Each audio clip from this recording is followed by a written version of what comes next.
Bakit ganon? Bakit ganon? Kailan ka naman nagtatrabaho at mag-voice over ka, may pa-concert yung kapitbahay. Sabayan ko to. Sabi ko pang kalat. Oh, di ba? Hintayin niyo yung paghihigante. Total, di naman din makakapagtrabaho ngayon. Yung ating karaoke. Pwede itong i-bluetooth mga mamshi bells. Gamit yung ating cellphone. So, na-i-charge ko na to. Madali lang siyang i-charge. Mga 1 hour, 2 hours charge. Fully charged na siya. Tapos magagamit. Nagamit ko to ng 6 hours tuloy-tuloy. Pero yung pinaka-maximum, hindi ko pa na. Tatry ko hanggang ilang oras talaga siya bago siya malubat. Di ba?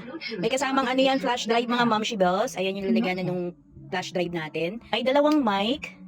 Ang kagandahan pa ni Tay. Ay, dito tayo sa likod. Ayan, yung likod niya. Ay, yung ilalim niya muna. Ayan, with gulong tayo dun sa ilalim. So, pwede siya para siyang pa-stroller, mga min. Oh! Ayan. O, diba? Napupull natin. Pwedeng pa-stroller. Tapos, meron siyang dalawang mic. Mic natin, may lalagyanan sa likod yan, mi. Ayan. So, pag gagamitin natin, pwede na dito ilagay. Ilalagay ko to sa yellow basket ko at sasabayan ko yung concert ng kapitbahay. Hintayin nyo ang paghihiganti.